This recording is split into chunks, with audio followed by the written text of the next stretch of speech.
Mas Indra ingat nggak zaman ketika kita beralih dari film, teman-teman itu semuanya beralih ke stage. Nah ini persoalan nih, kita tiba-tiba terbata-bata menghadapi teknologi. Nah ini juga hampir sama nih. Nah ini kembali lagi tadi, balik ke pendidikan kan, bahwa pada saat menentukan dia ingin masuk ke dalam supply teknologi tayang yang baru tadi ini, artinya ada menggunakan internet ya, apakah itu OTT, video ataupun YouTube dan segala macam, itu punya sikap yang berbeda kan? Ya, karena punya spesifikasi yang berbeda, format yang berbeda. Tadi rasa kan? Rasanya yang berbeda. Kan rasanya kita menonton di gadget, nonton di layar kan berbeda. Nah, balik lagi ke dunia pendidikan, ini saya nggak tahu Mas Nawas, ini kayaknya juga belum diajarkan secara benar media itu kan.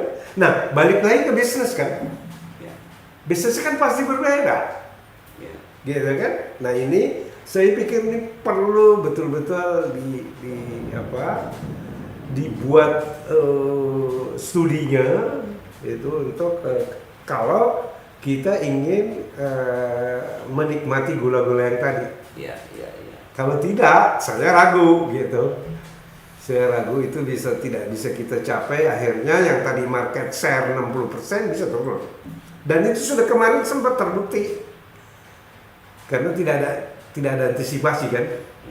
Gitu. Sementara ada data yang ke prediksi kalau itu di maintenance potensi itu dengan berbagai macam yang harus kita lakukan, dunia pendidikan ini sampai kualitas dan segala macam bisnisnya, itu dahsyat itu prediksinya.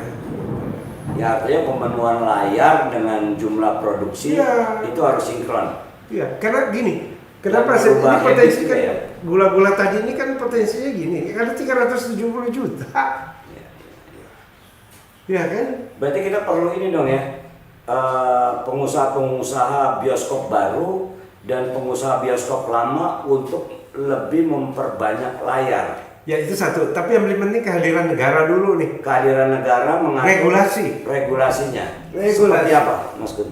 Jadi gini, ini keluhan dari beberapa teman, kayak umpamanya yang sudah bisnis di dunia perbioskopan itu masih punya kehambatan-hambatan di dalam perizinan. Perizinan untuk membangun bioskop itu masih masalah. Dia harus bolak-balik. Izinnya itu ada di pusat, tetapi pada saat mendirikannya itu izinnya di daerah masih. Karena harus otonomi daerah kan. Oh iya, karena pajaknya kan masih ke Pemda. Nanti ada itu kita paparin lagi bahwa ada beberapa undang-undang yang tidak harmonis, yang merugikan industri ini. Gitu. Nanti kita coba. Tapi saya ingin menyampaikan bahwa memang kan kita udah tahu masalah-masalahnya tuh.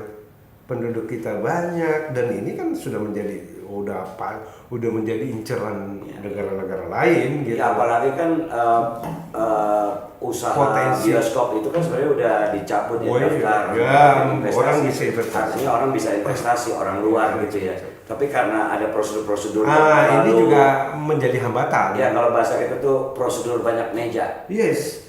Jadi gini, kalau tadi itu ya menganalogikan gula-gula itu kan ya kalau ada gula, ada manis, ya semua datang kan itu kan sebetulnya. Tetapi kalau mencapai itunya sebuah harus susah payah ya cari sesuatu orang gitu. Padahal potensinya cukup besar. Ya, artinya ketika kita bicara soal kuantitas produksi setahun 200, harusnya 200 itu bisa rilis semuanya dengan satu syarat bahwa bioskop diperbanyak. Bukan hanya pengusaha bioskop diperbanyak, tapi regulasi. Ini kunci regulasi. Itu kunci ya. Oke. Ketika kita bicara itu bahwa antara jumlah produksi dengan rilis yang link and match, maka kita bicara soal kualitas. Ketika kita bicara kualitas film, ini tetap menuju kepada bahwa film Indonesia harus menjadi tuan rumah sendiri. Apa itu tuan rumah sendiri? Bahwa masyarakat Indonesia harus lebih trust, menyukai film Indonesia, filmnya sendiri, bahasa dia sendiri, kan begitu. Makanya untuk mencapai itu tadi, Mas Indra, ini makanya kita ngomongin soal ekosistem. Iya. Nggak bisa sendiri-sendiri nih. Iya. Untuk sangat naif kalau kita bicara. Itu kan zaman kuda kita ngomongin jadi tuan rumah aja naif banget gitu loh. Ekosistemnya tidak kita dia ada ekosistemnya tapi tidak dihubungkan. Iya. Artinya memang butuh pengusaha untuk membuat itu investor, tapi regulasi pemerintah juga membuat itu jadi lebih lunak. Menyiapkan di sini banyak. Nah, kalau itu udah terjadi, tugasnya filmmaker Indonesia kualitas. Kualitas dong. Nah, sekarang kita bicara soal kita berkompetisi di situ. Kita bicara soal kualitas film Indonesia. Apa yang menjadi titik-titik poin menuju kualitas film Indonesia? Mungkin kita coba ngobrol dari awal. Apa sih itu film Indonesia? Nah ini kalau lihat film Indonesia ini kan definisinya macam-macam ya. Oke, menurut undang-undang film dulu lah. Undang-undang itu didefinisikan bahwa segala sesuatunya yang direkam menggunakan kaidah-kaidah sinematografi. Tapi kan cuma seperti itu. Nah, apakah tadi film kenapa kok selama ini kita selalu barometernya, ukurannya bioskop? Apakah film TV tidak dianggap sebagai film? Apakah film yang ditayangkan di YouTube itu bukan film? Apa yang di OTT itu bukan film? Ya kan? Itu persoalan itu. Jadi, nah sehingga ini yang mungkin juga perlu pemerintah mencoba untuk memikirkan. Jangan-jangan memang pemerintah hanya melihat film itu kan bioskop. Kenapa? Karena selama ini tidak pernah dihitung. Yang tadi itu kita sudah bahas kontribusinya terhadap tenaga kerja, belum lagi pajak lebih besar dibanding bioskop. Ya artinya kontribusi film bioskop, film televisi, film OTT, sumbangsi ekonomi terhadap negara dalam hal ini pajak juga besar gitu ya. Kita pernah menghitung sebelum konferensi itu kita mencoba melibatkan beberapa pihak. Itu kalau semuanya dihitung, kalau film saja itu cuma sekitar 1,7 triliun. Kalau itu kita hitung semuanya itu 17 triliun. Artinya dari semua media tadi. Semua dihitung semuanya itu 17 triliun. Kalau lihat APBN kita berapa persen sudah, makanya selama ini selalu film itu di bawah 0, sekian kontribusinya. Karena yang dihitung bioskop. Harusnya dihitung semua. Kalau balik definisi tadi. Atau jangan-jangan memang pemerintah melihat film itu definisinya hanya film bioskop. Tapi kan tidak. Enggak dong. Ya enggak, harusnya enggak. Enggak dong. Yang bisa mendeskripsikan soal film itu apa dan seperti apa ya harus stakeholder-nya. Iya, makanya kemarin di dalam konferensi kita itu ini loh ada produksi, kontennya apa, ini persoalan lain. Ini film. Tapi nanti mau ke bioskop, ini beda lagi kan, distribusi eksibisi kan. Oke, ini menarik nih. Gitu. Film bioskop pajak setahunnya mencapai 1,7 triliun. Ya, kontribusinya terhadap ini sekira 1,7. Kalau semua seluruh 17 triliun. Itu kalau lihat APBN kita berapa persen coba? Cukup punya. Nah, kalau melihat seperti itu, maka negara harusnya punya perhatian untuk bisa meningkatkan ini. Makanya mungkin itu kali, saya nggak tahu. Kenapa negara setengah-setengah nih? Karena dilihat cuma 1,7. Kecil. Karena persepsi dia film. Ya, itu wajar menurut saya, wajar. Artinya melihat 1,7, ya nggak ada apa-apa. Ya kalau 1,7. Itu dari sisi ekonomi ya. Nanti kita bicara tentang dampak. Coba kita sedikit aja balik ke segmen yang sebelumnya kita bicara soal pendidikan, bahwa kita butuh policy. Itu dia, baliknya ke pendidikan masing-masing. Policy kan, bahwa dibutuhkan sarana, prasarana, dukungan dari pemerintah. Kalau dari penghasilan dari film bioskop saja 1,7 memang nggak cukup. Ya nggak begitu kita bicara soal film secara keseluruhan lewat media output yang bukan hanya bioskop. Ya. Dengar nggak tadi? Ada petir. Ya biasa lah. Oke, ini kayaknya udah normal walaupun masih ada penduduk sedikit.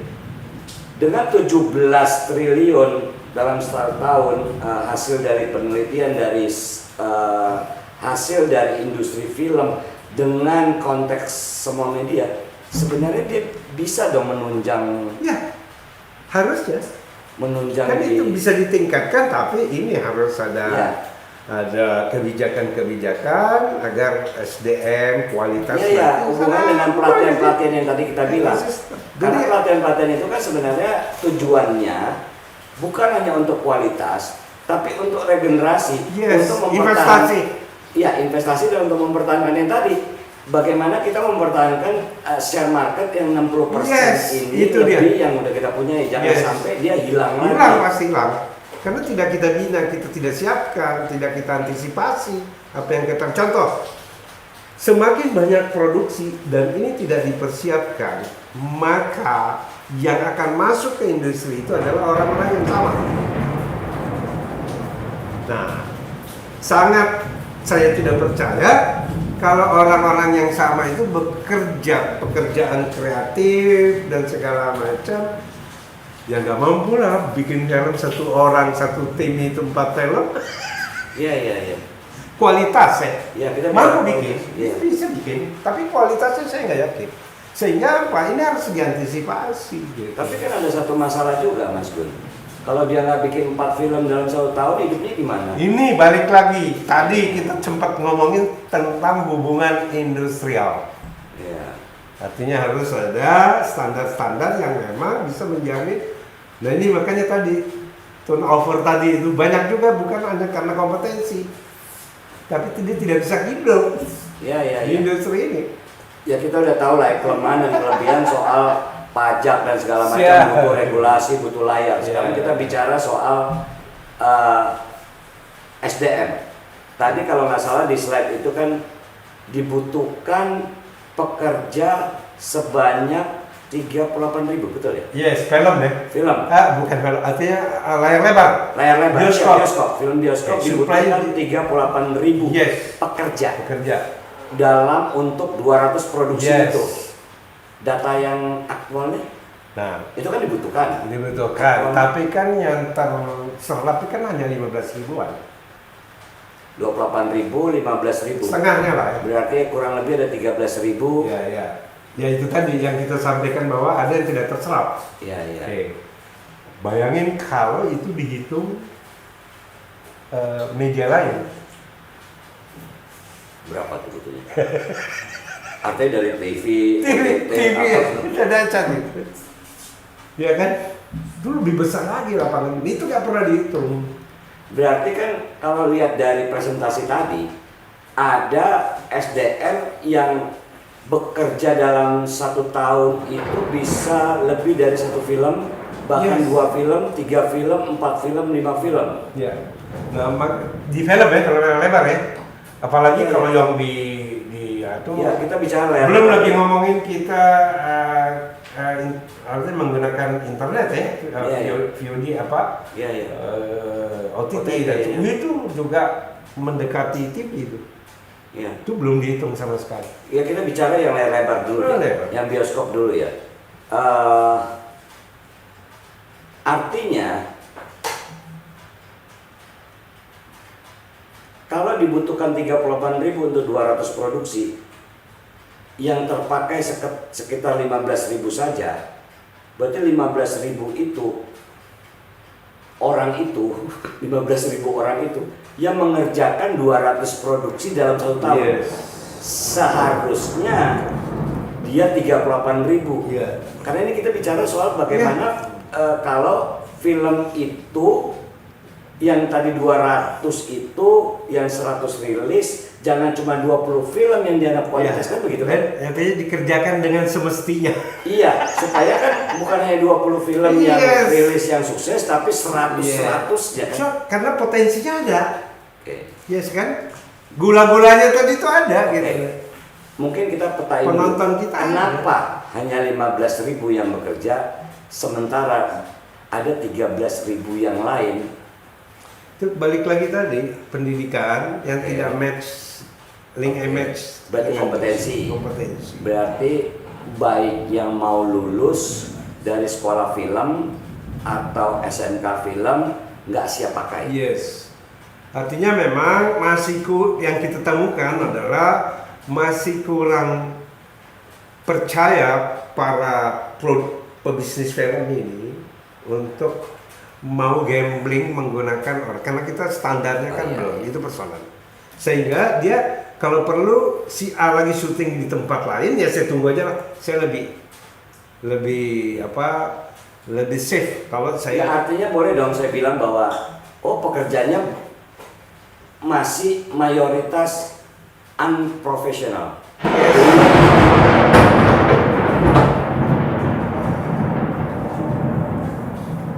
Pressure.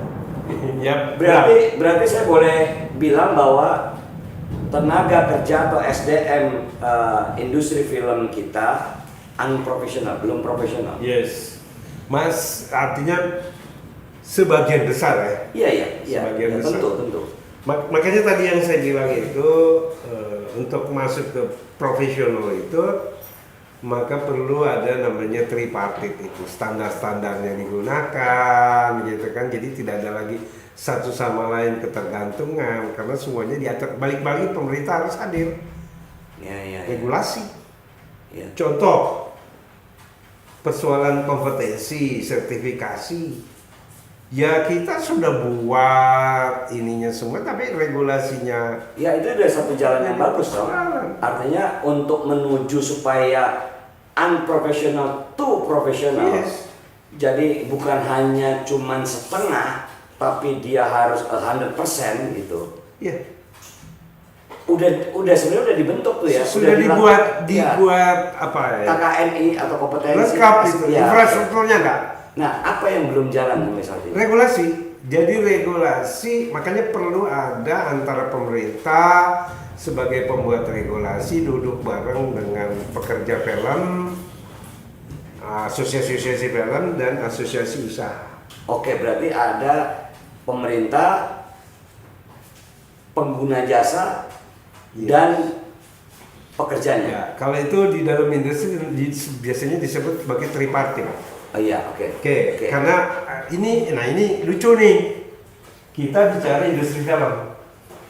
Sementara kita belum jelas hubungan industrialnya itu nggak ada regulasinya. Apa aja? Ya hubungan industrial itu tadi itu keterjaminan pekerja. Oke. Keterjaminan pengusaha menggunakan si pekerja. Kan harus ada dong. Iya. Tidak bisa hanya pengusaha menuntut pekerja, tapi kan pengusaha juga harus punya hak dan kewajibannya apa masing-masing kan. Ya. Ini hubungan industrial ini yang nggak ada. Kalau di bidang lain kan ada. Ya. Termasuk jam kerjanya apa dan segala macam. Kalau antara pemberi kerja dengan pengguna kerja, setahu saya di industri film itu kan udah ada kontrak tuh. Ya, tapi itu masih berbeda-beda di dalam hal. Kontraknya ada, tetapi hubungan industrial ini contoh nih. Oke, artinya belum ada standarisasi. Contoh nih, apakah semua pekerja film itu diasuransikan? Belum tentu semua. Ada 1-2. Oke. Apakah pekerja film itu sudah punya jam kerja? Oke. Berapa jam sih harus bekerja? Nah ini tadi Mas Indra ngomongin kualitas kan? Ya. Sangat naif kita ngomongin kualitas kalau jam kerjanya. Kan kita punya kemampuan, keterbatasan. Nah kalau udah kayak gitu tugas siapa? Nah ini tugasnya itu sebetulnya ini. Jadi tugasnya itu adalah bagaimana negara itu hadir lagi untuk membenahi persoalan ini. Jadi harus ada asosiasi-asosiasi itu. Sebetulnya di BPI sudah kita dorong itu Cuman kan negara ini belum hadir betul, gitu, untuk mengurusi itu. Ini kan, ini pesan. Nanti kita bisa bicara tentang ada berapa. Ini kan urusan kenaker. Kita selama ini hanya selalu bilang tentang, kalau bicara tentang regulasi itu cuma satu undang-undang perfilman. Padahal kan kaitannya undang-undang perfilman tidak bisa mengurusi ketenaga kerjaan. Harusnya undang-undang ketenaga kerjaan. Iya kan? Iya. Undang-undang perfilman tidak bisa mengurusi bisnisnya. Karena ada kaitannya persaingan bisnis. Itu ada undang-undangnya sendiri. Itu makanya kalau nggak salah tuh ada ini datanya nih. Kita ada 38 perundang-undangan, peraturan pemerintah dan undang-undang yang terkait film tidak harmonis dan saling jeruk makan jeruk. Ya, kaitan ini berarti memang kalau udah kaitan bagaimana undang-undang, PP, Perpres, Permen untuk supaya sinkronisasi dalam industri film, ya memang dibutuhkan regulasi pemerintah. Yes. Jadi karena ternyata industri perfilman Indonesia itu lintas kementerian ya. Jadi baliknya gini, kalau negara tadi melihat itu angka yang sangat signifikan 17 triliun, harusnya diberesin. Ya, artinya lintas kementerian. Ya. Jadi nggak bisa kementerian itu melihat film dengan kacamatanya sendiri-sendiri. Contoh, kita tidak mungkin bisa mengembangkan industri film yang sementara kalau secara kasat mata kita lihat tumbuh berkembang di daerah kan. Nggak bisa kita. Mereka kesian dari daerah. Berarti ini harus butuh rembuk film nasional dari tripartit tadi. Tungguin presiden yang berikut. Oke, karena nunggu yang berikutnya, kita berikutnya juga Bro Ensis. Oke.